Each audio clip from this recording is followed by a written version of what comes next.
तो सत्संग मिलता है।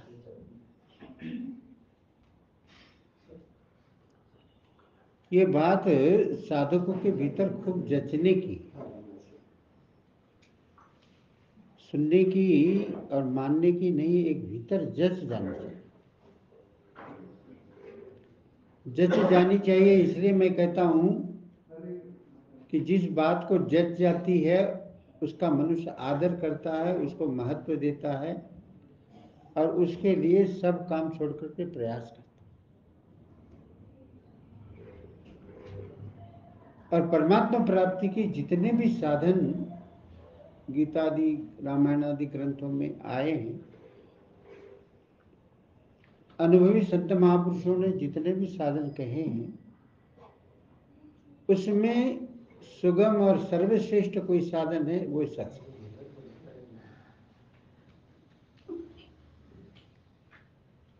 किंतु ये बड़ी ऐसी समय की ऐसी विचित्र विडंबना हो गई है, वक्ता सुलभ हो गए किंतु श्रोता दुर्लभ हो। मैं थोड़ा सा एक विचारक और एक अन्वेषक व्यक्ति होने के कारण मैं जो बोलता हूँ थोड़ा सा अध्ययन पूर्वक बोलता हूँ, ऐसा मेरा स्वभाव। किसी लोगों को अच्छा लगता होगा, किसी को अच्छा नहीं लगता होगा। मैं जो कुछ भी बात भगवान की कृपा से सुनाता हूँ उसकी प्रतिक्रिया की, अभिव्यक्ति की मैं प्रतीक्षा करता हूँ।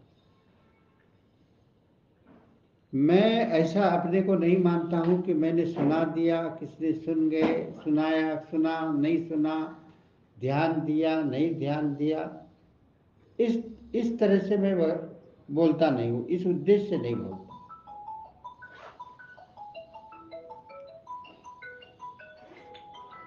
जब कभी मुझे भगवान की कृपा से बोलने का अवसर आता है, आप जैसे महाभाग यदि सत्संग सुनने के लिए आ जाते हैं, तो सुनाने के पीछे मेरा भाव ये रहता है कि सुनने के पीछे प्रतिक्रिया क्या हुई। दूसरी बात यह है कि सुनना जो है अनुक्रम से होना चाहिए। जैसे भोजन हम करते हैं, एक ग्रास के बाद ग्रास, एक ग्रास के बाद दूसरा ग्रास, दूसरे बाद तीसरा ग्रास, तो पूर्ण भूख मिटे बिना, तृप्ति हुए बिना कोई थाली भोजन छोड़ता नहीं। कुछ तो हमारे जैसे ऐसे होते हैं कि रेड सिग्नल आया फिर भी आगे अपना हाथों का काम रोक नहीं देते, पेट मना करता है, सब कुछ थक जाते हैं, फिर भी जो नई नई चीजें आती हैं तो लोग। सत्संग भी करना चाहिए अनुक्रम से। सत्संग में आए, समय पर पूर्व नहीं आए, किसी समय में आए, किसी समय में नहीं आए, जो अनुक्रम से सत्संग नहीं करते हैं उनको सत्संग का विशेष लाभ नहीं होता। तो सत्संग की बात ऐसी भीतर जच जानी चाहिए कि सत्संग का समय है तो इस समय हमें कोई भी काम नहीं करना है। कितने भी जरूरी से जरूरी काम आ जाए, वो सत्संग के लिए सब कामों को छोड़ा जा सकता है। किंतु सत्संग के लिए सब काम छोड़ा जा सकता है, किंतु कामों के लिए सत्संग नहीं छोड़ा जाता।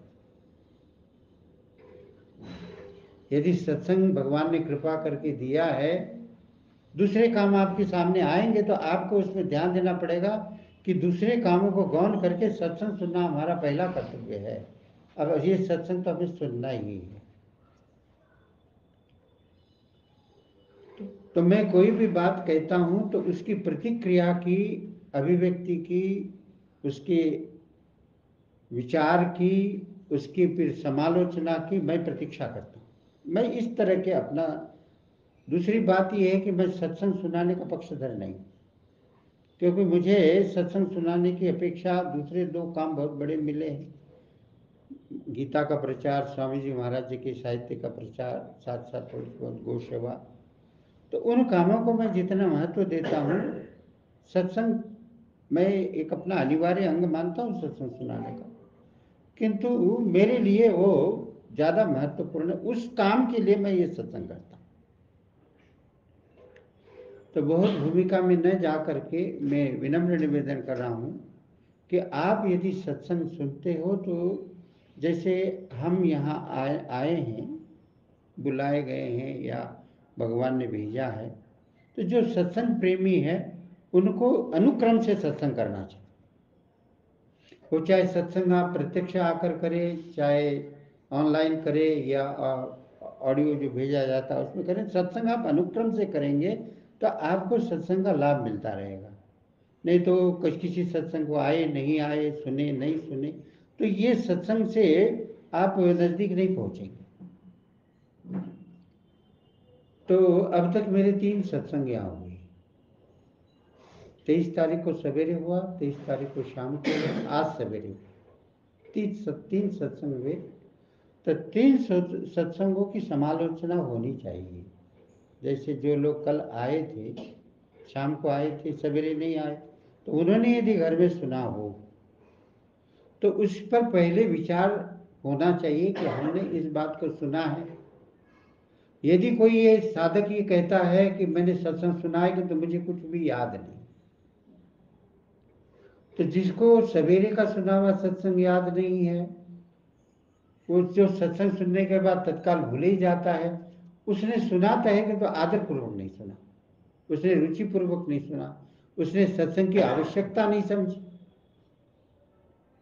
तो सबसे पहले मैं आप लोगों का निवेदन रूप से प्रार्थना करता हूँ कि ये आज जो है यहाँ 3 सत्संग हुए हैं, उसमें आपकी कोई समीक्षा हो, कोई आपकी प्रतिक्रिया हो, आपकी कोई अभिव्यक्ति हो, तो आप जरूर करें, ताकि मुझे पता लगे कि हम यहाँ सत्संग सुनने के लिए भी आए हैं। तो कुछ न कुछ तभी आपके भीतर अभिव्यक्ति होना चाहिए। यदि अभिव्यक्ति नहीं हुई तो फिर आपको बहुत ध्यान से सत्संग सुनना चाहिए, क्योंकि मैं कोई भी सत्संग आरंभ करता हूँ तो पहले किए हुए सत्संग पर विचार जरूर करता हूँ। जब ऑनलाइन सत्संग में करता हूँ तो लोग मुझे उसकी बड़ी बड़ी प्रतिक्रिया भेजते, कुछ जिज्ञासा भेजते हैं, कुछ विशेष बात लगे वो भेजते हैं, अपनी अपनी अभिव्यक्ति मुझे भेजते हैं। थोड़ी भाषा मेरी कठिन लग रही हो, मतलब सुनने के बाद लोग अपने विचार प्रकट करते हैं। कठिन शब्द का प्रयोग होता हो तो सब लोग नहीं समझते होंगे, तो ये मेरा भाव है।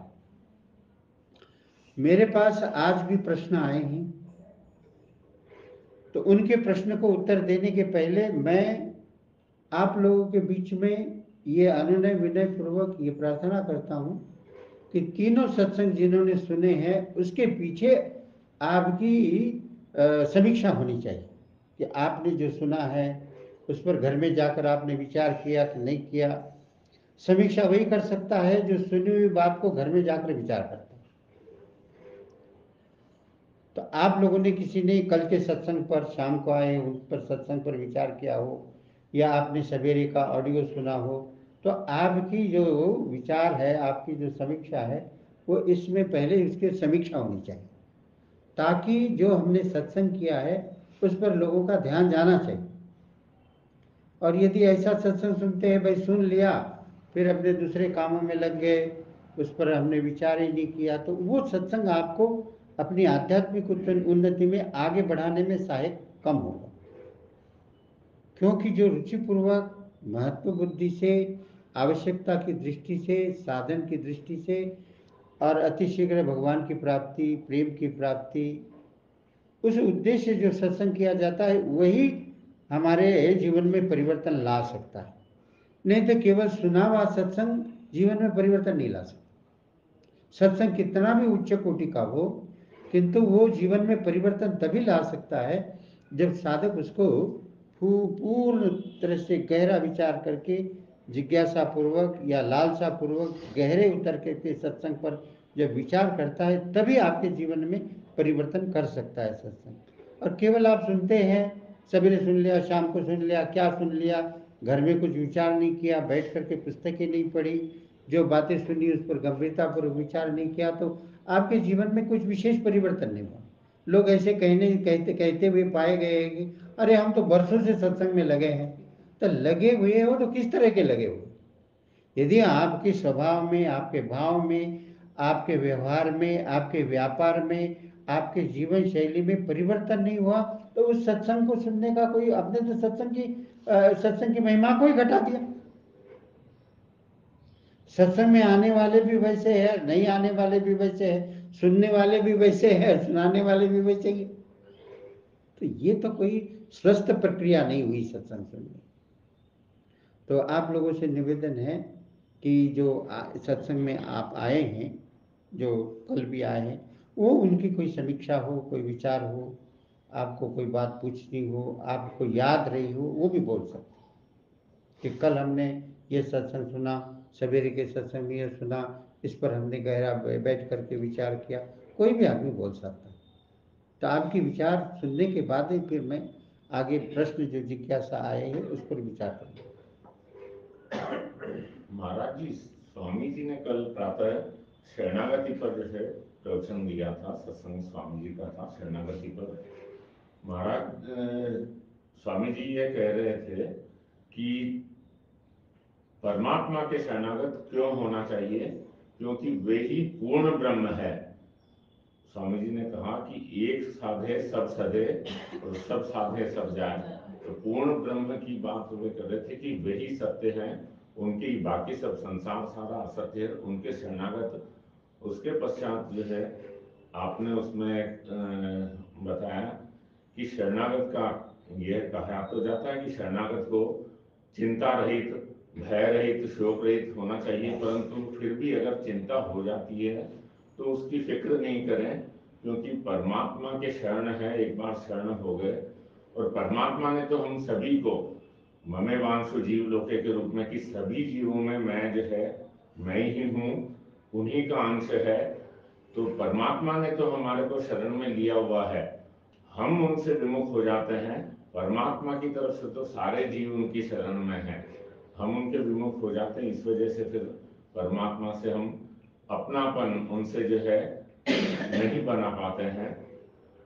शरणागति के बारे में जो है शाम को आपने फिर बताया था कि अर्जुन को जो है शरणागत, वह बोल तो रहा है कि मैं आपके शरण में हूँ, पर शरण में हूँ नहीं, है नहीं। वह है क्यों नहीं? क्योंकि वह बोल तो रहा है कि मैं आपकी शरण में हूँ, परंतु उनकी बात नहीं मान रहा है। साथ में वह यह भी कह रहा है कि मैं युद्ध नहीं करूंगा। तो जब उनकी बात नहीं मान रहे हैं तो उनसे पूरी तरह उनके शरण नहीं हुए हैं। तो भगवान की जो है बात अगर नहीं मान रहे हैं तो शरणागति कहाँ पर हुई हुई है? तो शरणागत के लिए उसमें हमारे को यह मानना चाहिए कि भगवान ने जो कहा है योग क्षेम वहाम्य हम, भगवान ने कहा कि मैं उनको अप्राप्त की प्राप्ति भी करवाता हूँ और जो प्राप्त है उसका रक्षण भी करता हूँ। तो यह बात में जो है शरणागत को हमेशा ध्यान में रखनी चाहिए कि अगर शरणागत उनके हो गए हैं भगवान के, तो फिर कोई जो है चिंता नहीं, बाकी कुछ सब कुछ जो है वह भगवान ही करेंगे। उन पर सारा कुछ छोड़ने की बात है कि शरण उनके हो गए तो सारा कुछ फिर भार उन पर है। हमें तो जो है मस्त रहना है उनके बताए मार्ग पर। उन्होंने जो कुछ कहा है उनको मानना है, वह मानने से अपने आप जो है शरणागति हो जाती है। बहुत ठीक। और किसी को कुछ कहना हो कल के सत्संग में आदि में किसी में भी कोई बात, क्योंकि आप याद रखे हैं तब सत्संग आपके काम आएगा, और आपने याद ही रखा नहीं है, आपके और सुन के चले गए, तो वो आपके जीवन में परिवर्तन नहीं ला सकते। इस शरणागति में जो मुख्य बात ये है कि भगवान के शरण होने के बाद यदि हमें ये लक्षण नहीं दिखे, चिंता भय शोक आदि नहीं दिखे, मतलब हमें चिंता भी हो गई, भय भी हो गया, शोक भी हो गया, शंका भी हो गई, तब उसके आधार पर यह नहीं मानना चाहिए कि मैं भगवान की शरण में नहीं। शरणागति तो वाणी के द्वारा भी कोई कह देता है भगवान को, हे नाथ मैं आपकी शरण में हूं, तब तो इतना ही वाणी के द्वारा कहना ही भगवान के लिए पर्याप्त है। भगवान उसके फिर वो शरणागति हो गई। शरणागति का आरंभ कहाँ से होता है कि जो एक बार केवल हाथ जोड़ करके विनय पूर्वक भगवान को ये कहता है कि हे नाथ मैं आपकी शरण में हूं। केवल भगवान का आश्रय लेने की इच्छा मात्र से ही आपकी शरणागति हो जाती है। भगवान इतना ही केवल इसी बात के लिए प्रतीक्षा में है कि मेरा जो सनातन से जीव है वो मुझे केवल इतना ही कह दे कि हे नाथ मैं आपका हूँ, ये मैं आपकी शरण में हूँ। भगवान तो केवल आप वाणी के द्वारा भी कह दे तब भी भगवान जो है इस अवसर खोजते हैं कि आजकल के समय में कोई मुझे वाणी के द्वारा भी कह देता है मैं आपकी शरण में हूँ, तो भगवान उसको शरण ग्रहण करते, उसको शरण तत्काल भगवान शरण में ले लेते। ये बात हम सभी को, छोटे बड़ों को बहुत महत्वपूर्ण ध्यान देने की है कि भगवान की तरफ से शरणागति क्या होती है कि वाणी के द्वारा ही जो सरल सहज स्वभाव से कहता है, जैसे अर्जुन ने वाणी के द्वारा ही कहा मैं आपका शिष्य हूं, आप मुझे शिक्षा दीजिए, मैं आपके शरण में हूं। अच्छा, शरण में भी प्रपन्न शब्द आया, भगवान ने मामेकम शरणम ब्रज ऐसा कहा है, वहां शरण शब्द आए और यहाँ प्रपन्न शब्द आया। प्रपन्न में और शरण में थोड़ा सा फर्क। प्रपन्न उसको कहते हैं मतलब प्रकर्षेण अपन्न हो गया, मतलब ये एकदम ऐसा हो गया कि अब मैं भगवान के प्रपन्न हो गया हूं।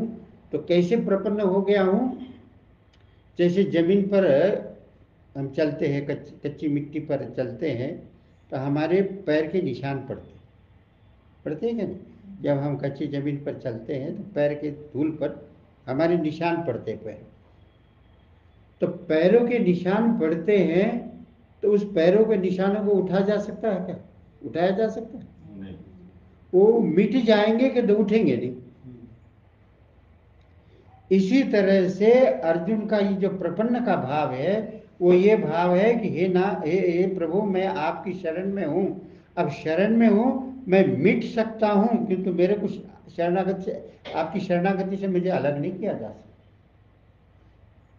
प्रपन्न शब्द का ये अर्थ, श्री रामानुजाचार्य ने प्रपन्न का अर्थ ये किया है कि प्रपन्न का अर्थ ये होता है जैसे धूल में पैरों के निशान पड़ जाते, धूल में निशान तो पड़ गया, अब उसको उठा तो सकते ही नहीं, उठाने जाओ तो मिट जाएंगे। तो जो शरण हो गया, प्रपन्न हो गया, अब वो मिट सकता है तो उठ नहीं सकता। ये प्रपन्न शब्द से भगवान बहुत ज्यादा प्रसन्न हो गए। तो अर्जुन ने केवल कह दिया कि मैं आपकी शरण में हूं तो भगवान बड़े प्रसन्न हुए, किंतु तो दूसरी बात से भगवान नाराज तो नहीं हुए, किंतु तो भगवान को हंसी आ गई।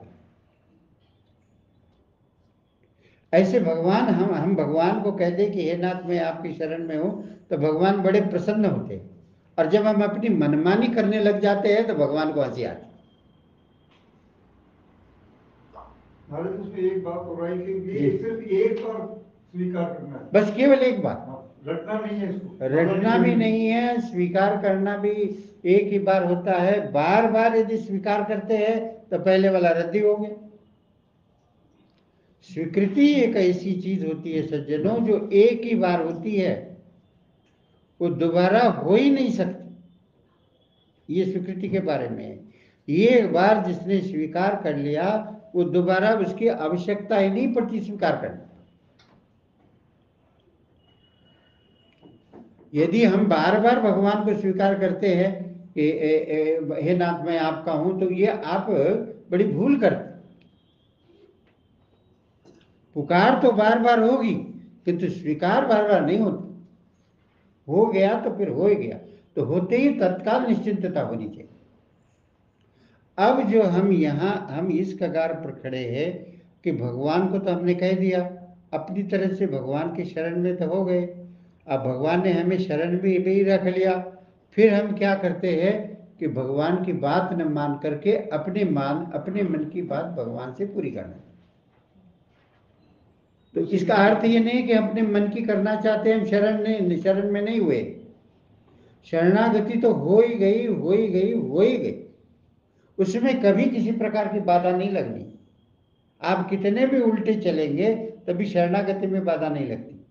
शरणागति एक ऐसा साधन है कि आंख मूंद करके और आप दौड़ते हुए जाएंगे, न तो आप फिसलेंगे न गिरेंगे। भागवत में आया है, धावन निमिल्य वा नेत्रे न स्खलेन पतेति। ये सब कुछ वासुदेव है, इसी भागवत में भी ये बात आई है। भगवान ने कहा ये भागवत धर्म है, इसको ऐसे है कि कोई आंख मूंद करके और दौड़ने लग जाएगा तब भी न तो फंसेगा, फिसलेगा न गिरेगा।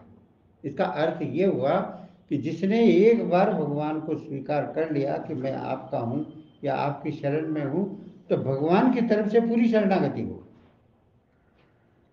अब अपने को क्या मानना चाहिए, मैं पूरी तरह से भगवान के शरणागत हो गया हूँ।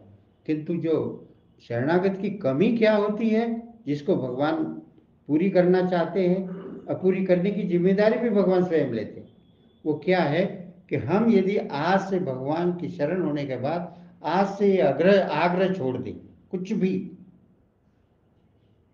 भगवान के शरण हो गए, अब भगवान हमें कैसे भी रखे, जहाँ कहीं रखे, कैसे भी रखे, अब हम उसके ऊपर विचार न करें। अब भगवान हमें इस अवस्था में रखना चाहते तो हम प्रसन्न रहेंगे। भगवान हमें किसी भी अवस्था में रखे तो भगवान के विधान में हमें परम प्रसन्न रहना चाहिए। अब भगवान के शरण हो गए, अब भगवान हमें निरोग रखे, रोगी रखे, स्वस्थ रखे, कहीं रखे। शेठ जी की भाषा में तो कहा जाए कि भगवान यदि हमें नरक में रहने में प्रसन्नता है तो हमें भगवान के धाम में जाने की इच्छा ही नहीं करती, क्योंकि भगवान के धाम में जाने में हमारी प्रसन्नता है। और भगवान की प्रसन्नता यदि नरक भेजने में है तो हम नरक में ही जाकर प्रसन्न होंगे। हमें तो भगवान की प्रसन्नता में प्रसन्न रहना है।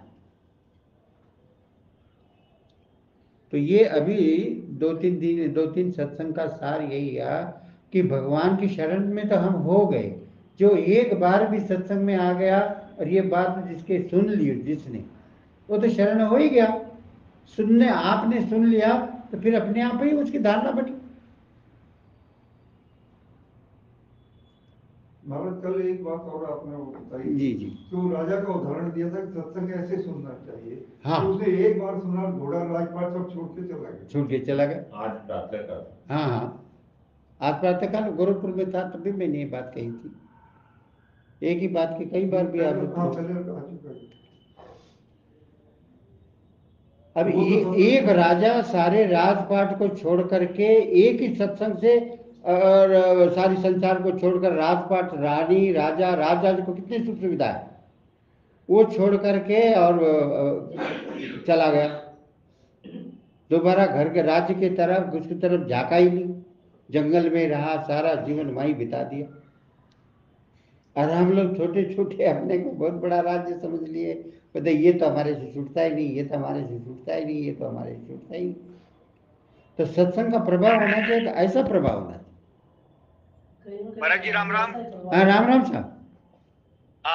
एक छोटा सा निवेदन ये पूछ रहा था। हाँ हाँ, अभी चेत सुराचारो भजते मामन्य भाग, हाँ हाँ, भगवान ने बात बताई है, वो अनन्यता को भी हम शरणागति समझें क्या? हाँ बिल्कुल शरणागति है वो। पूछ रहे हैं अपिचे सुदुराचारो भजते माम अनन्य भाग साधुरेव समंतव्य सम्यक व्यवसितो ही सा। वो अनन्य भाव से शरण हो गया तो उस भगवान में पूरा पूरा स्थित हो गया। वो सम्यक व्यवसितो ही सह, ये मतलब वो पूरा पूरा भगवान से अभिन्न हो गया। दुराचारी से दुराचारी था, किंतु अनन्य भाव से उसने ये मान लिया कि मैं एक केवल भगवान की शरण में हूँ। अब भगवान का ही केवल अनन्य भाव आश्रय लेता है तो भगवान की प्राप्ति उसको उसी क्षण हो गई। अभी कहने का तात्पर्य है कि अभी बज रहा है 6:32 और 1 मिनट के पहले वो दुराचारी था और 1 मिनट के भीतर क्या बल्कि आधे मिनट में भी उसने ये मान लिया कि अब मैं केवल अनन्य भगवान की शरण हो जाऊं। तो उसकी अनन्यता से ही उसको पूरी पूरी परमात्मा की प्राप्ति हो गई। जिसका काम था एक आधे मिनट के पहले जिस दुराचारी से दुराचारी था, आधे मिनट में वो भगवान का सर्वश्रेष्ठ भक्त बन गया। अब प्रश्न आता है कि अभी 1 मिनट के पहले जो दुराचारी से दुराचारी था और दुराचारी भी साधारण दुराचारी नहीं है, वो असाधारण दुराचारी है। दुराचार के साथ भी वहां सुदुराचार, अभी तो दुराचार के साथ सु शब्द लग सकता है क्या?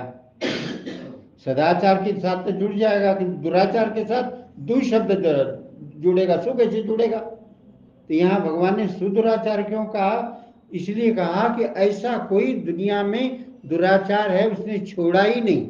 मतलब संसार में जितने भी दुराचारी से दुराचारी हो, उसके एक नंबर का दुराचारी है, उसको कहा गया सुदुराचार। वो भी भजते माम अनन्य भाव, वो भी अनन्य भाव से मेरा भजन करता है, मतलब मेरी शरण ले लेता है। ये भजन का अर्थ शरण ही है। अनन्य भाव से शरण लेता है कि अब मैं केवल अनन्य भाव से शरण में हो गया हूं, उसी समय उसको पूरी की पूरी पूर्णता की प्राप्ति हो गई। आगे जो भगवान ने श्लोक कहे, क्षिप्रम भवति धर्मात्मा शाश्वत शांति निगच्छति, ये दूसरे लोगों के लिए कहा, उसके लिए नहीं कहा। क्यों? कि दूसरे लोग अभी 1 मिनट के पहले जो दुराचारी है उसको तत्काल साधु मान सकते हैं क्या? नहीं मान सकते। भगवान कहते हैं, मैं कहता हूं तुम्हें मानना पड़ेगा। मंतव्य शब्द मतलब ये भगवान की आज्ञा है। जैसे उदाहरण के लिए एक कोई साधु है जिसके प्रति हमारी श्रद्धा है, वो भी रात में 12 बजे वेश्या के घर से निकल गया, तो हम उसको साधु मान सकते हैं क्या? नेगेटिव सोचना।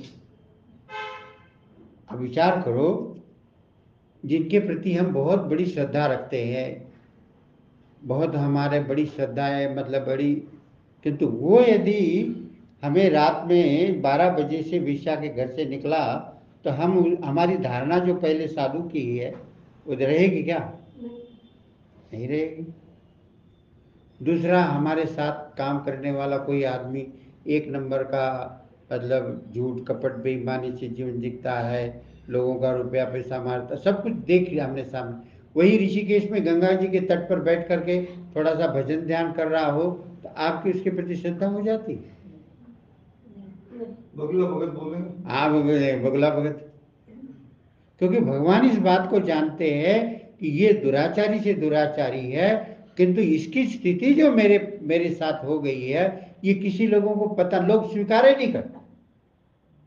श्रद्धा होने में तो बड़ा जोर आता है, अश्रद्धा तो एक क्षण में हो जाती। हमारे देश में वो स्वामी जी ने उदाहरण दिया कि एक वो साधु पहुंच गया किसी वैश्या के घर। हाँ। तो वैश्या ने थोड़ी देर बाद अपनी कारखानी चालू करी, तो उसने कहा देवी मैं यहाँ इसलिए नहीं आया। तो उसने पूछा यहाँ किस लिए आया? कि मैं तो देखना है भगवान ने जो ऐसी सुंदर कृति बनाई वो कितना सुंदर होगा। हाँ। अब भाव क्या था? अब ये मान लिया वो तो वैश्या के घर गया और भाव उसका ये था।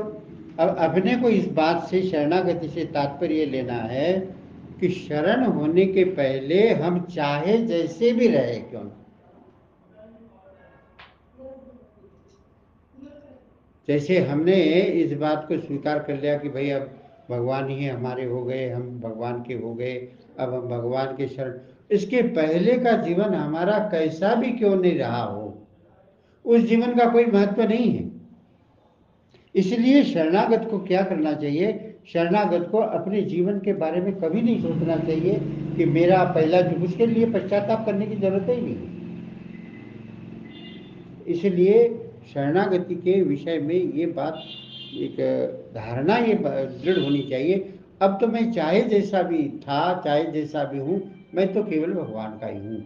ये अनन्य भाव से शरणागत होने के बाद, जब दूसरी बात ये है जो ज़्यादा ध्यान देने की, शरणागत होने के बाद लोगों के भीतर में जो जिज्ञासा उठती है कि भगवान की प्राप्ति हुई कि नहीं हुई, भगवान के दर्शन हुए कि नहीं, प्रेम हुआ कि नहीं, ये जो होता है ना, ये शरणागत के जीवन में विचार नहीं उठनी चाहिए। ये आपने वो 2 बातों में बताया था। हाँ, अब हम भगवान के शरणागत हो गए तो भगवान दर्शन दे तो उनकी मर्जी, नहीं दर्शन दे तो उनकी मर्जी, चाहे जिस अवस्था में रखे उनकी मर्जी।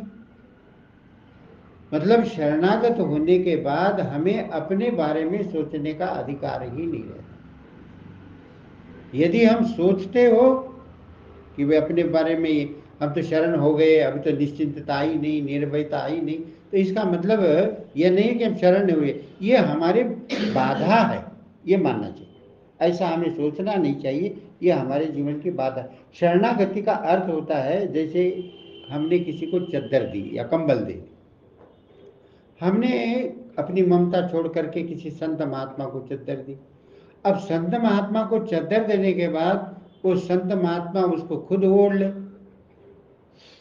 किसी को दे दे, उसको टुकड़े करके उसके बिछाने के लिए आसन बना दे, या कोई दरवाजे पर ही ऊपर डाल दे। मतलब जिसको हमने चीज दी है उसको दिया है, तो फिर हमारा दे दिया तो फिर हमारा उसका कुछ अधिकार नहीं।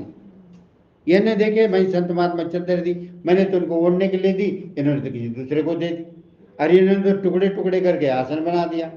मतलब हमने दे दिया है तो हमारा पूरा का पूरा अधिकार हमने समाप्त कर दिया। हम उसके बारे में अभी कुछ कहेंगे ही नहीं कि ये ऐसा क्यों किया, इन्होंने ऐसा किया, उनको ऐसा नहीं करना। ये यदि सोचते हैं तो हमारी भूल है, बहुत बड़ी भूल। तो जैसे एक कंबल किसी को देते हैं और उसके बाद उसको सदा के लिए भूल जाते हैं, इसी तरह से अपने जीवन को कंबल ही मान लो। हमने तो भगवान को अब जीवन दे दिया, अब चाहे जैसा हो, अब हम उस पर विचार ही नहीं करें। ये एकदम एकदम आपके भीतर में तत्काल शांति होगी, तत्काल आपके भीतर में निश्चिंत आ ही जाएगी। किंतु जब विचार करेंगे तो फिर वो तब भी शरणागति में बाधा नहीं लगती। यही बात जो इस सत्संग में, जयपुर के सत्संग में यही बात महत्व की आई कि शरणागत होने के बाद भी हमारी कोई स्थिति बनती है, चिंता होती है, भय, तब भी ये नहीं मानना चाहिए कि हम भगवान की शरण में नहीं। तो क्या मानना चाहिए? भगवान की शरण हम ले लिए है, ये सत्य बात। और हमें चिंता आदि भय शोक होता है, ये सत्य है कि असत्य है? असत्य है। असत्ता असत्य की होती है कि सत्य की होती है?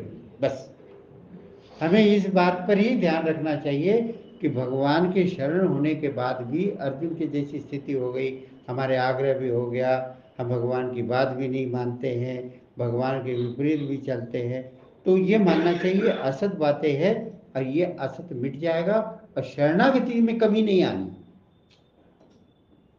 कई बार साधक ये सोचते हैं कि बार बार अपनी परीक्षा करते हैं, हम भगवान की शरण हो गए, जैसे शरणागत का जीवन होता है वैसा तो हमारा है ही नहीं। अरे तुम्हारे को अधिकार किसने दिया अपने जीवन को देखने का? ये बात साधकों के भीतर होनी चाहिए। जब हम ये सरलता पूर्वक सहज भाव से और भगवान की प्रार्थना करके भगवान की शरण हो गए, तो जब हमने अपने आप को भगवान को दे दिया, तब भगवान को देने के बाद हमारा अपने जीवन पर कोई अधिकार रहा क्या? है? थोड़ा हाँ ना में जवाब दो। नहीं रहा। अब हमारा अधिकार ही नहीं रहा। मैं विनोद में कहा करता हूँ कि बेटा बेटी का विवाह होने के बाद वो पत्नी की बात मानता है, माँ की नहीं मानता है, तो माँ को दुखी नाराज होना चाहिए कि प्रसन्न होना चाहिए? नाराज। क्यों? क्यों क्यों आखिर में क्यों? क्योंकि वो शरण ही हो गई, भगवान ने कहा कि सब कुछ मेरी चाहत में, तो अपनी चाहत में नहीं ऐसे ऐसे थोड़ा वो यही तो चाहती थी कि प्रसन्न करने के लिए तो शादी कराई उसकी। हाँ ये बात है।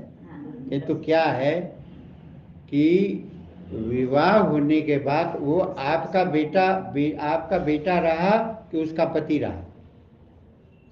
उसका पति बेटा भी बेटा नहीं रहा। बेटा रहा, बेटा रहेगा तो आप दुखी भी होगी, नाराज भी होगी और झगड़ा भी करोगे। जब आपने पुत्र का विवाह किया तो उसकी जो पत्नी आई, वो पत्नी का अधिकार होगा। पत्नी की बात मानता है तो वो आपका अधिकार खत्म है। आपको प्रसन्न होना चाहिए। विवाह होने के बाद भी बेटे को अपना मानो, ये सासू माता की बहुत बड़ी भूल। उसको अपनी बहू का ही मानना चाहिए। वो बहू की संपत्ति हो गई, अब आपकी संपत्ति नहीं रही। आपको सौंप दिया। हाँ, बहू को सौंप दिया, अब आपका अधिकार तो उसमें रहा नहीं। ये एक दृष्टांत है, किंतु वास्तव में देखा जाए तो हमने भगवान की अपने आप को दे दिया है, तो तब हमारे पास अधिकार क्या रहा? आप विचार करो, जब हमने अपने आप को दे दिया, भगवान की शरण में हो गए, तो हमने क्या दे दिया? अपने आप को दे दिया, तो फिर अपने आप को दे दिया तो फिर अपने पर अधिकार कैसे रहा? यही शरणागति की मतलब एक सूक्ष्म बात है जो साधकों को बहुत ध्यान देने की। साधक क्या करे? अब हम भगवान की शरण हो गए, अब हमने अपना जीवन भगवान को दे दिया है। अब भगवान की दी हुई चीज को, भगवान की चीज भगवान ने जीवन दिया, भगवान को जीवन दे दिया। अब भगवान हमारे को दी हुई चीज को भगवान कैसे भी बर्ताव, अपने बारे में न हमें विचार करने की जरूरत है, न सोचने की जरूरत है, न चिंता करनी। हमने अपना जीवन सौंप दिया, भाई अब आप निश्चिंत हो, मतलब एक शांत निश्चिंत रहो। हम तो अब अपने जीवन के बारे में सोचेंगे नहीं, इसी बारे में सोचेंगे। हम भगवान को दे दिया, तब रात दिन अब भगवान में लगे रहे, इसी बारे में सोचें। महाराज जी, इससे मनुष्य में निष्क्रमणता नहीं आ जाएगी? आ जाएगी निष्क्रमता, शरणागति में नहीं आती। शरणागति कमी में निष्क्रियता आती। यदि आप ये बताइए, ये कठपुतली होती है नाचने वाली, कठपुतली होती है, देने का अर्थ क्या है? जैसे कठपुतली बन जाए। कठपुतली होती है, वो नचाता है, तो वो नचाता है तभी नाचती है, वो बंद कर देता है तो नाचती है क्या? कठपुतली में निष्कर्मता आती है कि चेतन आदमी में आती? चेतन में आएगी। आपने दिया था, आप कठपुतली हो या अपने कुछ करने की सामर्थ्य रखते? कठपुतली बनो तो शरणागत हो जाओगे। वही तो बात है ना। ये प्रश्न पूछा है कि हम शरणागत हो गए और हम एकदम भगवान को दे दिया था, निष्कर्म मतलब निष्कर्मता मतलब अकर्मण्यता तो नहीं आएगी? अरे अकर्मण्यता कैसे आ जाएगी? सूत्रधार है, वो नचाएगी, उसको नचाने में मजा आता है, वो नचा नचा करके लोगों को दिखाएगा। जो कठपुतली नचाने वाला होता है, वो कठपुतलियां किस लिए रखता है? नचा नचा करके लोगों को रिझाता है वो। आप यदि भगवान की कठपुतली बन जाओगे तो भगवान आपको ऐसा नचाएंगे कि सारा संसार आप पे मुग्ध हो जाए। नहीं समझी? नहीं, समझ तो गई, लेकिन बहुत मुश्किल होता है महाराज जी, कहने में सुनने में सत्संग। अरे बात है, इससे ज्यादा क्या सुगम होगा? जब हमने भगवान को सौंप दिया, आप कठपुतली बन गए हैं, तो कठपुतली के भीतर नाचने की करने की इच्छा होती है क्या? वो सूत्रधार की इच्छा होगी। अब वो सूत्रधार जो करेगा वो होगा, कठपुतली के भीतर कोई इच्छा होती है? तो शरणागति का अर्थ ही कठपुतली बन जाए। और कठपुतली नहीं बनते हो तो फिर आपके बहुत करने का मन है तो आप संसार की सेवा करो, आप विवेक का आदर करो, वो सारे मार्ग पड़े हैं आपके लिए। महाराज जी, ये बात याद क्यों नहीं रहती कि मैंने समर्पण कर दिया? मैं वो याद रखने की जरूरत नहीं नरुका साहब, वो याद रखने की चीज है ही नहीं। वो याद रखने की भी चीज नहीं है और भूलने की भी चीज। बहुत सुंदर प्रश्न किया है नरुका साहब। मैं सवेरे आज यही बात आई थी, सवेरे सत्संग में यही बात आई थी कि भगवान का संबंध अथवा शरणागति ऐसा है, याद भी करना ना पड़े और भूले भी नहीं, उसको कहते हैं भगवान के साथ संबंध। शरणागत को शरणागति की बात याद रहेगी तो शरण कैसे होगा? अहंकार रहता है तभी याद रहते। शरणागत अहंकार से रहित होता है, इसलिए उसको कुछ भी याद नहीं रहता, क्योंकि वहां कोई शरणागत नहीं होता, याद नहीं रहता है। इसका अर्थ एक ही निकलता है कि अहम शून्यता में कैसे याद रहेगा? तो यही तो सवेरे बात आई थी, अभी मतलब यही बात सवेरे आई थी कि हम भगवान के हो गए, अब हमें याद भी नहीं करना पड़ेगा और भूलेंगे भी नहीं। ये है शरणागत की वास्तविक स्थिति। आपको याद भी नहीं करना पड़ेगा और भूल सकते ही नहीं आप। जैसे हम जयपुर में हैं, याद करना पड़ता है? जैसे हम जयपुर में हैं, ये याद करना पड़ता है और भूलते हैं? भूलते भी नहीं और याद नहीं करना पड़ता। यही तो सहज अवस्था हुई। भगवान के भक्त को भगवान को याद भी नहीं करना पड़ता है और भगवान भूलते भी नहीं। ये है एक सहज स्वाभाविक अवस्था, और साधक को इसी सहज स्वाभाविक अवस्था में पहुंचना चाहिए। ये बात ध्यान में जा रही कि नहीं? जैसे हमारी पत्नी है, याद भी नहीं करते और भूलते भी नहीं। मेरा बेटा है, याद भी नहीं करते। संबंध वाला, शरणागति वाला ऐसा सरस और सरल साधन है कि याद भी नहीं करना पड़ता और भूलते भी नहीं। इसका नाम ही तो स्मृति है। ये यदि किसी भाग्यशाली के जीवन में आ जाए कि भगवान को याद भी नहीं करना पड़े और भगवान भूले भी नहीं, तो समझना चाहिए वो एकदम भगवान की शरणागति उसको सिद्ध हो। संत महात्मा जो जीवन मुक्त, जो भगवान के भक्त होते हैं, उनका क्या होता है? यही तो होता है, उनको याद भी नहीं करना पड़ता, भूलते भी नहीं। और जिसको याद करना पड़ता है और भूलते हैं, उनकी सहज स्वाभाविक स्थिति नहीं होती। तो शरणागति में यही तो सहज स्वाभाविक स्थिति है। हाँ बताओ। तो कहीं पुकार करते, हे नाथ, हे मेरे नाथ, ये अपने आप पुकार निकलती है। आपकी शरण हूँ, आप कृपा करें, मैं आपको भूलूं नहीं। तो वो ये करना नहीं पड़ता, वो अपने आप निकलता है। जैसे नरोका साहब पूछ रहे हैं कि हे नाथ मैं आपको भूलूं नहीं, ऐसी बार बार पुकार आती है, ये अपने आप आती है कि करना पड़ता है? करना पड़ता है। करना पड़ता है कि नहीं, अपने आप अपने आप आ जाए, वो जितना बढ़िया है। वो यानी जब तक अपने आप न आ जाए तब तक करना भी जरूरी है। जैसे आप कह रहे हैं कि ये पुकार करनी पड़ती, अब कुछ माताएं कह रही नहीं अपने आप याद आती, तो अपने आप याद आने के लिए फिर करना पड़ेगा। फिर आपको दिन में 2-4 बार, 10 बार, 20 बार, 50 बार प्रार्थना करनी पड़ेगी। ये करना किस लिए? होने के लिए। फिर अपने आप आ जाएगा। छोटा बच्चा माँ को पुकारता है या माँ को अपने आप पुकार उठती है? संबंध जब दृढ़ सहज स्वाभाविक हो जाता है तो उसको पुकार भी करना नहीं पड़ता है, वो अपने आप पुकार उठती है, अपने आप स्वाभाविक पुकार उठती है। वो है सही। इसमें आप कोई जिज्ञासा करे तो बताओ। और जो संकट आता है जब तो याद आती है। संकट आता है, याद आती है, तो याद आती है ना, वो भी तो अच्छी बात है। अच्छी बात है। आर्थ भक्त भी तो होते हैं। हाँ, आर्थ भक्त भी होते हैं। ये माता जी सही करे, आर्थ भक्त भी तो होते हैं। यही तो अनन्यता है।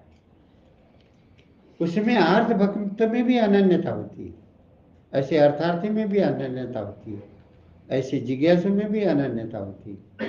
किंतु जो प्रेमी ज्ञानी भक्त की जो अनन्यता होती है वो अलग है।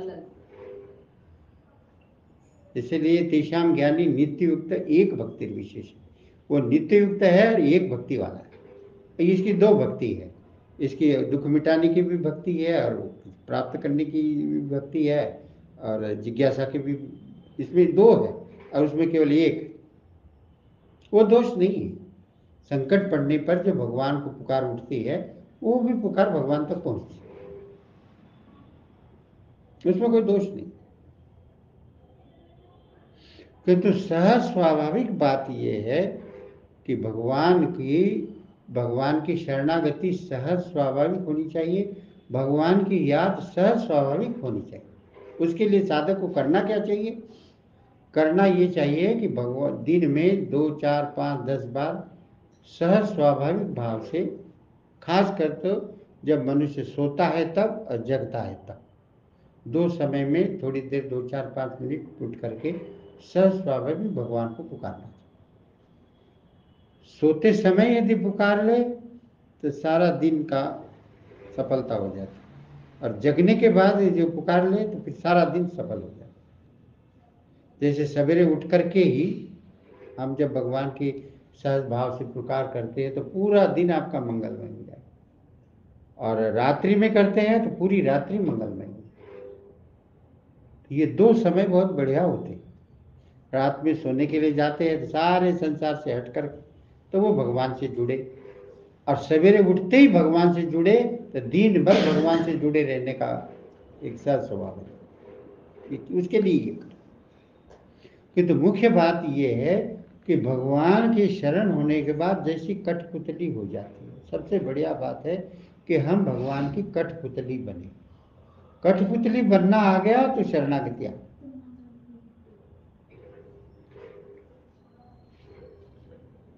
तुम हो यंत्री यंत्रमय काट की पुतली, तुम सूत्र था। अब भगवान अब कठपुतली को नचाए नाचे सब कुछ करे, वो ठीक। और ये जब तक नहीं होता है तब तक भगवान की आज्ञा का पालन। अब भगवान की प्रसन्नता, भगवान की आज्ञा, भगवान की जो प्रसन्नता हो उसी के लिए हम करें। आज्ञा पालन 2 नंबर है, कठपुतली आज्ञा पालन नहीं करते। इसलिए शरणागति के दो प्रकार के भक्त होते हैं। एक आज्ञा पालन करने वाले भक्त होते हैं और दूसरे कठपुतली वाले भक्त। तो आप यदि आज्ञा पालन करने वाले हैं तब भी ठीक है, तो कठपुतली वाले हैं तब तो बहुत ही बढ़िया है। और कठपुतली वाले भक्त होते हैं ना, वही वास्तव में वासुदेव स्वरूप के अधिकारी। आज्ञा पालन करने वाले समग्र में जाते हैं और जो कठपुतली वाले होते हैं ना, वो वासुदेव स्वरूप की स्थिति है, अनुभव हो जाए। आज जो एक साधक ने प्रश्न पूछा है उसके दोनों उत्तर, उनका भी उत्तर हो गया और आपका भी उत्तर। शरणागत भक्त 2 प्रकार के होते हैं। एक शरणागत, हम तो भगवान की शरण हो गए भाई। अर्जुन ने कहा कि मैं आपकी आज्ञा का पालन करूंगा और पूरा आजीवन आज्ञा का ही पालन किया। पहले करते मैं आज्ञा पालन नहीं करूँ, अब मेरे को ये दिखता है, इसमें ये दिखता है, ये दिखता है। तो भगवान ने पूरी गीता सुनाने के बाद तैयार हो गए कि मैं आज्ञा का पालन करूंगा।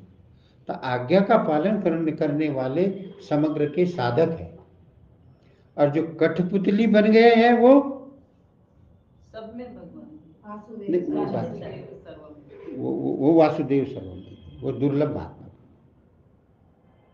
जो कठपुतली बन गए या बनने की इच्छा रखते, भाई हमें तो भगवान की कठपुतली ही बनना, आज ही ऐसे बन जाओ कि भगवान के शरण में ऐसे है जैसे सूत्रधार की कठपुतली नचाने वाले की कठपुतली। कठपुतली के भीतर कोई इच्छा होती है? कपड़े पहनने की होती है? वो सूत्रधार जैसा कपड़ा पहनाता है, जैसा रंगता है, मुछे बनाता है या जैसे कपड़े बनाता है, वो कठपुतली अपने के लिए कुछ नहीं। वो सूत्रधार ही उसको तरह तरह से रंगता है, तरह तरह के कपड़े पहनाता है, तो सूत्रधार के हाथ में है वो। और जो शरणागत जो है कठपुतली हो गया, वो वासुदेव सर्वम हो गया, अनुभव हो गया। आप कुछ कहें? महाराज जी, फिर सामाजिक व्यवहार कैसा परिवर्तन होगा? सामाजिक व्यवहार फिर भगवान की कृपा से होते हैं। जैसे संत महात्माओं को हम देखते हैं, जैसे स्वामी जी महाराज को देखिए। स्वामी जी महाराज ने संसार के सामाजिक व्यवहार कैसे किए होंगे?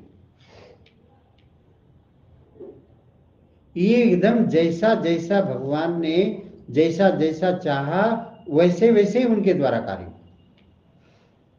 अपना न कोई थोड़ा सूक्ष्म अहम भी लगाया, न कोई अपनी इच्छा लगी, पर जैसा भगवान ने कराया वैसा ही उन्होंने किया।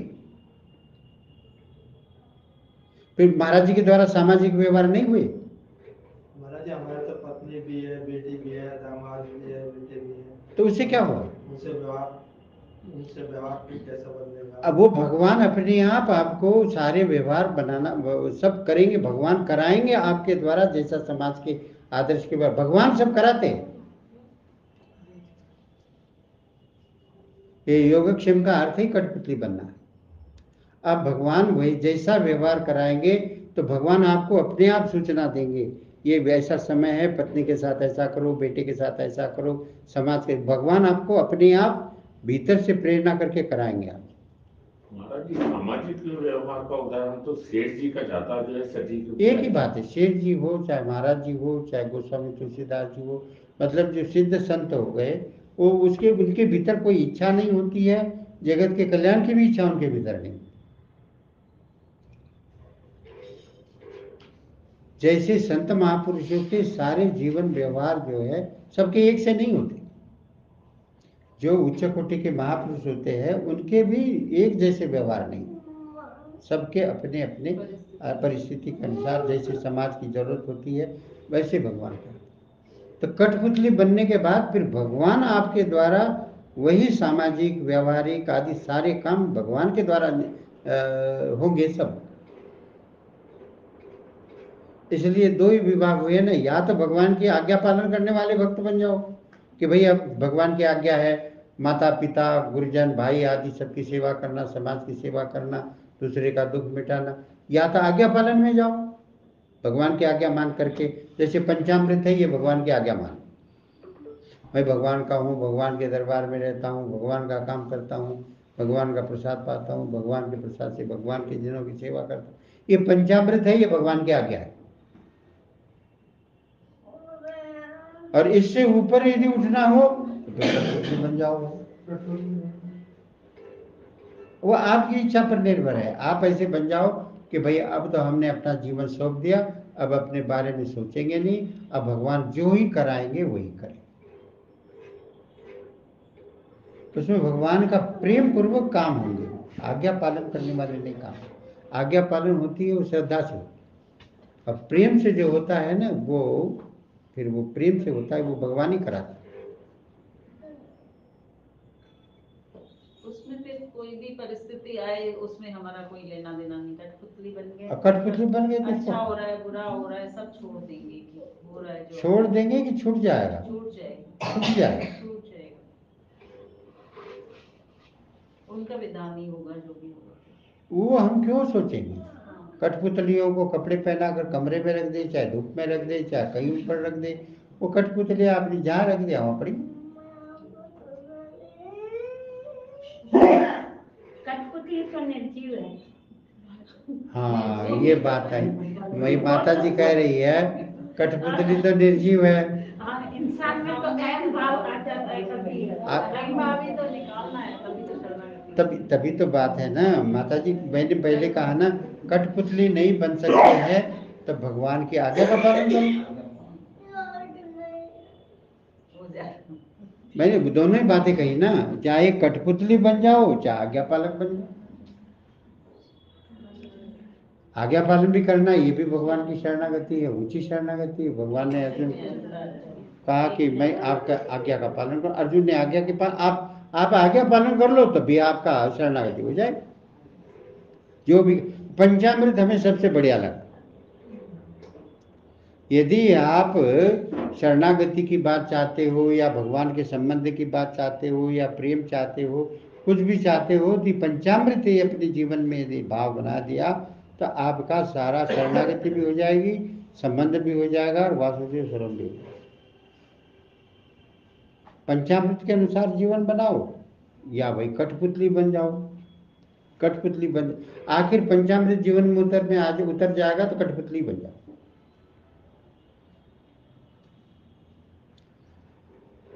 अब कैसे बनना है वो अपनी स्थिति, अपनी अवस्था, अपनी निष्ठा पर निर्भर है। वैसे भी तो कठपुतली है भगवान के, भगवान ही करता है। बहुत ही बढ़िया, आपने कठपुतली मान ले तो बहुत शरणागति भी सिद्ध हो जाएगी, वासुदेव सर्वम बिना किसी कारण के हो जाएगा। भगवान की होती है अब वास्तव में देखा जाए तो सारा भगवान सबके सारे संसार को भगवान नचा रहे हैं। इच्छाएं तो भगवान की पूरी हो रही है, हम तो बस देखा जाए तो कठपुतली ही है। अब एक देखा जाए एकदम कठपुतली कठपुतली है, हो रहा है भगवान की इच्छा से। वास्तव में सारे संसार को भगवान ही हिला रहे हैं, भगवान ही चला रहे हैं, बस अपने को बस ये करना ढीला छोड़ देना है कठपुतली जैसा बस। अब भगवान हमारे लिए चाहे न चाहे, चाहे काम कराए चाहे कुछ करे, कठपुतली जैसा काम हो जाए। चाहे वो बेबस होके सहन करें, चाहे किसी भी तरह से करें, इच्छा तो भगवान की पूरी हो। इच्छा से पूरी भगवान की इच्छा चलती है, भगवान का शासन चलता है, सब भगवान की इच्छा के अनुसार। हम तो झूठी इच्छा करके बीच में पीसते जा रहे। यही है कि बस कठपुतली है। हाँ बस ये बात जिसको जैसी प्रिय लगती हो कि भाई हम तो भगवान की अपने मान करके चलो, भगवान का नाम भी ले रहे हैं, सत्संग भी सुन रहे हैं, तो मानो कठपुतली ही सुन रही। स्वामी जी वहाँ भजन गाते थे। कर्म तो करना पड़ेगा। हैं? कर्म तो करने पड़ेंगे। कर्म करने पड़ेंगे तो आज्ञा पालन कर्म करो। मैंने दोनों ही बात की। वो भी है पंचामृत। पंचामृत में भगवान का काम, काम करेंगे भगवान की काम करेंगे। पंचामृत यदि आपने पढ़ा है तो उसमें सारी बात आती है। कर्म करने की बात है तो फिर आप संसार की सेवा करो, वो दूसरा मार्ग है, कर्म योग है। आपके भीतर यदि कर्म करने का वेग है, कर्म करने की इच्छा है, तो फिर आप निष्काम भाव से जगत की सेवा करो, फिर वो दूसरा मार्ग। शरणागत कर्म करने की इच्छा नहीं करता, वो भगवान की या तो पूजा करता है या भगवान की आज्ञा का पालन करता है। ये भक्ति मार्ग की बात है। शरणागति का विषय भक्ति मार्ग का है और कर्म का विषय कर्मयोग का है। आपके मन में करने की इच्छा है तो आप कर्मयोग के अनुसार कर्म करो, वो भी रास्ता है। या फिर काम भगवान का मान करके करो। पंचामृत पढ़ा है कि नहीं आपने? हाँ पढ़ा। बस एक ही अर्थ है। जिसकी पुस्तक में है, जिसके पास नहीं है उसकी प्रकार ले प्राप्त करें। अब इसमें थोड़ी सी और समीक्षा करो कि आज्ञा पालन करने वाले हैं तो भी बहुत बढ़िया है, कठपुतली वाले हैं वो और बढ़िया है। तो जिनको भगवान की असली शरणागति चाहिए वो कठपुतली हो जाए, और जिसको कठपुतली होने के लिए फिर भगवान की आज्ञा का पालन करो। उस दिन आज्ञा का पालन करने से फिर वो आपको लगेगा कि हमारी तो कोई सामर्थ्य ही नहीं, ये तो सब भगवान की कृपा से ही हो रहा है। जो काम हो रहा है वो भगवान की कृपा से हो रहा है। जो कुछ हो रहा है ये दिखेगा हम तो कुछ भी नहीं है, तो भगवान ही हमारे द्वारा करा रहे हैं। ये अपने आप आ जाए। महाराज जी, हाँ। हम हमेशा ये कहते हैं कि हे भगवान, इन सब परिस्थितियों में मैं तेरा शुक्रगुजार हूँ, हर क्षण यही होता है। तो ये भी भगवान की कृपा है। हाँ, ये भी भगवान की भक्ति है। हम शुक्रगुजार करते रहते हैं हाँ, हर हाँ। क्षण के लिए, चाहे वो कोई भी परिस्थिति हो, हाँ। चाहे सुख की हो, चाहे दुख की हो, चाहे कष्ट की हो, चाहे कैसी हो। तो ये भी भगवान की मतलब वो है शरणागति। हाँ, ये शरणागति है। हरदम भगवान की कृपा की तरफ देखना, हरदम भगवान की याद आना, ये भी भगवान की शरणागति है। अतः आज के सत्संग का मुख्य बिंदु ये है कि भाई हमें भगवान की शरण होना है, तो जीवन कैसे जीना है? कठपुतली जैसे जीवन।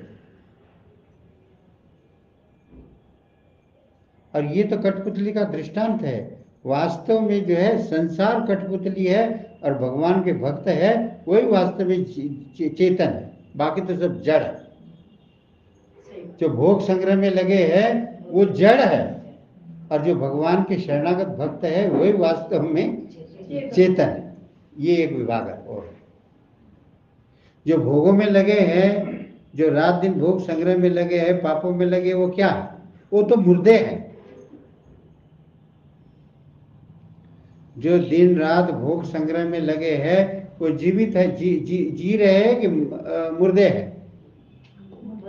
मुर्दे है, वो संसार के प्रवाह में बह रहे हैं। जड़ की तरफ सारा उनका संबंध। वो मुर्दे है। मुर्दा पानी में तैरता है क्या? मुर्दा पानी में बहता है कि तैरता है? बहता है। तो जो भोग और संग्रह में लगे हैं वो संसार प्रवाह में बह रहे हैं, वो मुर्दे हैं। और वास्तव में जो भगवान की शरण में है वही चेतन है। तो जो कठपुतली बने हैं ना, वही वास्तव में जीवन धारण करने वाले भगवान के प्यारे भक्त हैं। बाकी संसार तो मुर्दा है, बह रहा है। तो चलिए भगवान की कृपा। हाँ बोलिए।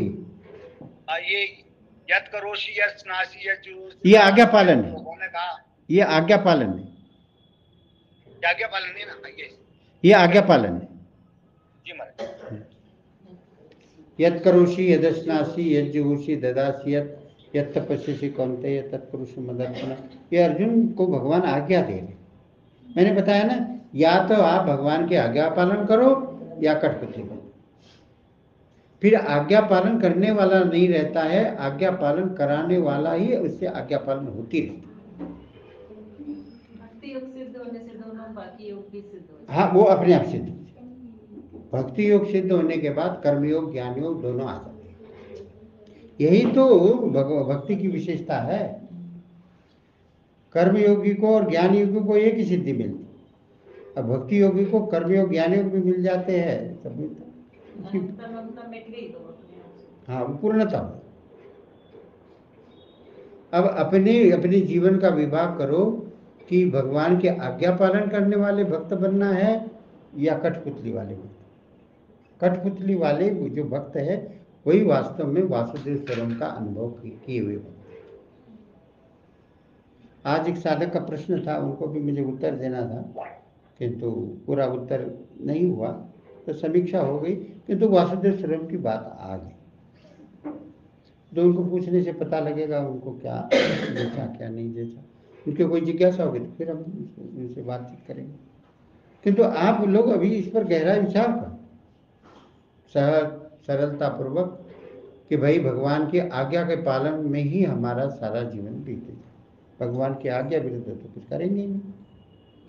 फिर धीरे धीरे अपने आप आपके भीतर में पूर्ण शरणागति का भाव आ जाएगा कि एक मैं तो कुछ भी नहीं हूँ, निमित्त मात्र भी नहीं हूँ, भगवान ही मुझसे करा रहे हैं, भगवान के द्वारा ही सारा हो रहा है, ये साफ साफ दिखेगा। हाँ बताएं। महाराज जी, शरणागत भगत के लिए कहा कि 9 अध्याय के 22वें श्लोक में अनन्यास चिंतयन्तो मां। हाँ, उसी शरणागत भक्त के लिए कहा। आश्वासन दिया भगत। हाँ, वो वही अनन्यास चिंतयन्तो मां ये जना परिभाषिते तेषां में। भगवान ने कहा मैं शरणागत भक्त का सब काम करता हूँ।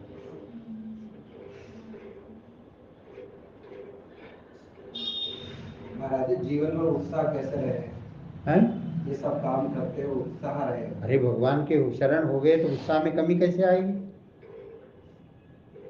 जो भगवान की शरण में हो गया, भगवान की शक्ति से सारे काम हो गए, उसके उत्साह में कैसे कमी आएगी? उत्साह की कमी उसके आएगी जो अपना बल पुरुषार्थ रखता हो, उसके उत्साह में कमी आएगी। और बहुत बढ़िया बात पूछी है घनश्याम।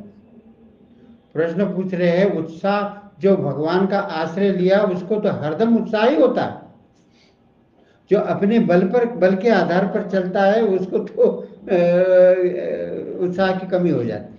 मैं आपको दृष्टांत दे रहा हूँ। श्रीमन नारायण नारायण नारायण श्रीमन नारायण नारायण श्रीमन नारायण नारायण श्रीमन नारायण नारायण सियावर रामचंद्र भगवान की जय। अब ध्यान देकर सुनना, बहुत बढ़िया बात याद आई। महाराज जी की, सेठ जी की कृपा से, महाराज जी की कृपा से, भगवान की कृपा से एक बहुत बढ़िया बात याद। सेठ जी ने एक दृष्टांत दिया कि जैसे कोई रणांगन में जाने वाला योद्धा हो, एक शूरवीर सैनिक होता है, वो एक योद्धा है। उसको क्या पता है वो युद्ध में अपने को अकेला मानता है कि सारी सेना के साथ मानता है? सारी सेना के साथ मानता है। उसको लगता है कि सारी सेना मेरे साथ में है और उस सेना का सेनापति राजा है, वो भी मेरे पीछे है, और मैं अकेला नहीं हूं, सारी सेना साथ है, और हमारा जो रक्षक है, राजा है, वो हमारे साथ में। इसी तरह से साधक मानना चाहिए कि मैं भगवान की प्राप्ति के लिए चला हूं तो मैं अकेला नहीं हूं, सारा संत समाज हमारे साथ में है, और संत समाज के आराध्य जो भगवान अपने हैं, तो शंख चक्र गदा पद्मधारी भगवान हमारे साथ में है, तो उसके जीवन में, योद्धा के जीवन में उत्साह होगा कि निरुत्साह होगा? बताइए। उसको मानना चाहिए शंख चक्र गदा पद्मधारी भगवान मेरे साथ में है, उसके उत्साह में कभी कमी आएगी? वो भगवान का सहारा है। भगवान सहारा हो गया। वो जानता है मैं अकेला इतना बड़ा युद्ध नहीं जीत सकता, किंतु मानता है मैं अकेला नहीं हूं, मेरे साथ चतुरंगिनी सेना है, और सेनापति जो भगवान है वो मेरे, जिसके साथ भगवान शंख चक्र गदा सर्व समर्थ सर्वांतर्यामी संपूर्ण भूत प्राणियों के श्रेष्ठ भगवान खड़े हैं, उसके उत्साह में कमी आएगी कि उत्साह ज्यादा बढ़ेगा? ज्यादा बढ़ेगा। अरे वो पागल हो जाएगा उत्साह में, इतना युद्ध करेगा कि भगवान प्रसन्न हो जाएंगे। अरे ये कैसे मरने से भी नहीं डरता है और कितने शत्रुओं को पराजित करता जा रहा है। अपने बल से चलेगा तो अनुत्साहित हो जाएगा, भगवान के बल से चलेगा तो अनुत्साहित कैसे हो जाएगा? अपना बल कितना है? हम अपने बल से चले तो हमारा बल कितना है, किंतु भगवान के बल से चले तो आपके पास अनंत बल। अपना तो निर्बल है, अपने तो निर्बल है, अपने साथ तो भगवान का अनंत बल। हाँ, तो इस पर थोड़ी समीक्षा करो। जब से हम आए हैं तब से पहले सत्संग की समीक्षा हो रही, और नई बातें सुनाने से कोई महत्व थोड़ा, ये बातें जीवन में उतर जाए उसी का नाम सत्संग है। और केवल मैंने सुनाया और आपने सुन लिया, मैं भी क्या सुनाया भूल गया और आप भी क्या सुने भूल गए, तो फिर क्या सत्संग है और क्या सुनाया?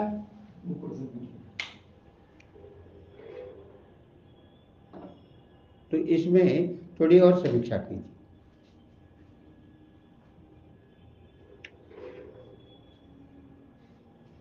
तो अपने लोगों को देखो, एक बढ़िया उपाय है, शरणागति का भी उपाय है, साधन का भी उपाय है।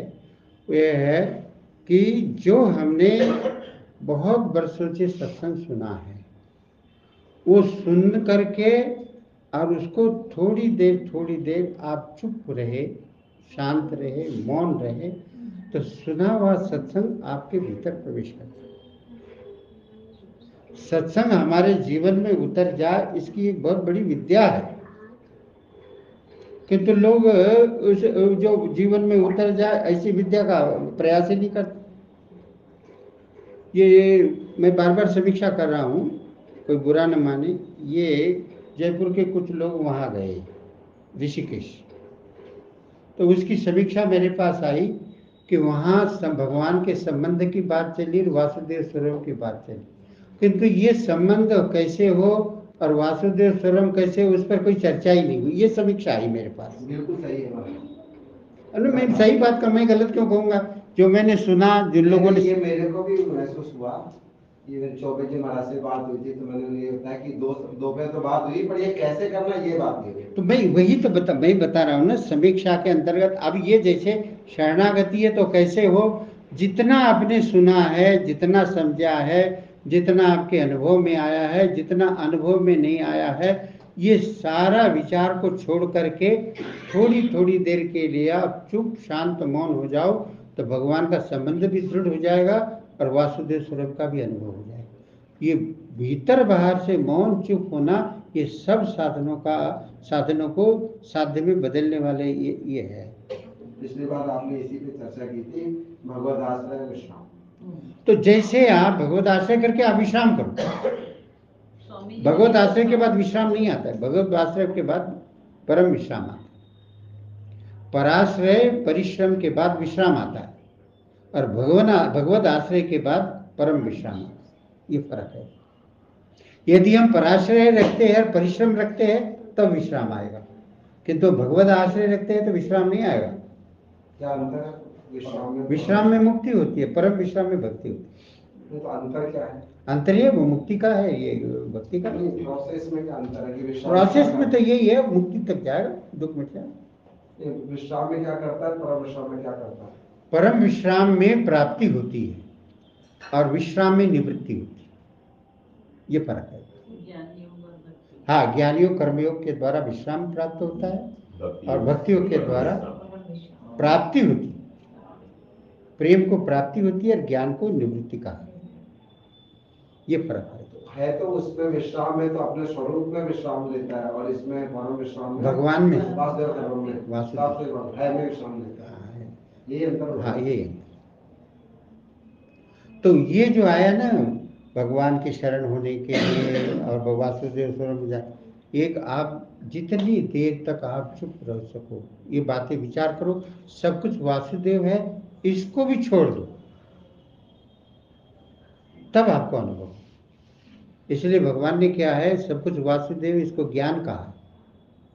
भक्ति अभी बाकी है।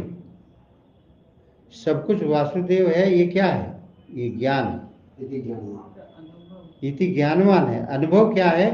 आप चुप होकर शरण हो गए, ये हो गया बस। इसका अनुभव करने का ये है कि आप एकांत में मौन होकर स्वीकार करके, और स्वीकार को भी छोड़ दो और चुप शांत, जितनी देर चुप शांत हो जाओ, फिर ये अनुभव में आ जाएगी। और अनुभव में आ जाएगी तो आपको पता नहीं लगेगा। आप ये मत कहना मेरे अनुभव में आया है, उसके बारे में सोचना विचारना बता। चुप, बाहर भीतर से चुप रहे, हरदम चुप शांत रहे, मौन रहे, तब सब अनुभव। मालूम कैसे पड़ेगा कि हो गया? मालूम पड़ेगा ही नहीं। मालूम पड़ेगा तब तो कुछ हुआ ही नहीं।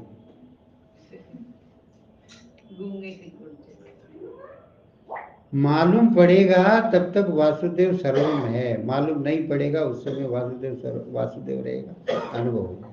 मालूम पड़ने का मतलब मालूम पड़ रहा है कोई है, तब तक दो होते हैं। वासुदेव सर्वम होता है, वासुदेव नहीं। इसलिए इसको छोड़ना है, सब कुछ वासुदेव, इसको छोड़ना है, और तभी शरणागति होती है। अहंकार छूट जाता है तभी तो शरणागति होती है। महाराज जी स्वामी जी के तो थे अंतिम समय में, अपन देखते थे तो कितनी प्रसन्नता रहती थी उनकी। बात से उनको प्रसन्नता झलकती थी, टपकती थी। तो वो उसका प्रभाव तो था उनका वासुदेव से। अब अपने इस पर समीक्षा करो, जो आपने सुना है इस पर समीक्षा करो, विचार करो, कोई प्रश्न हो जिज्ञासा करो। यदि वास्तव में अनुभव करना चाहते हो शरणागति का, तो मैं भगवान की शरण में होकर थोड़ी देर तक 2-4-5 मिनट के लिए आप चुप हो जाओ, फिर आपको पता लग जाए। और वो पता लग जाएगा ना, उसको भी छोड़ दो।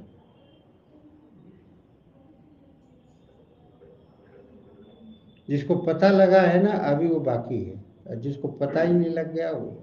इसलिए पता न लग जाए, इसलिए चुप शांत मौन, ये इसका साधन है। मैं चुप साधन। मतलब विचार करके आप एकदम चुप शांत यदि होते हो, तब आपकी स्थिति से आगे जाते हैं, और सोचते रहते, विचार करते, तो आपकी अवस्था रहती। शरणागत होता है वो अवस्थातीत जाता है। तो आप कुछ करोगे तो अवस्था में जाओगे, किंतु चुप रहोगे तो अवस्था के अतीत जाने की सामर्थ्य आप में आएगी।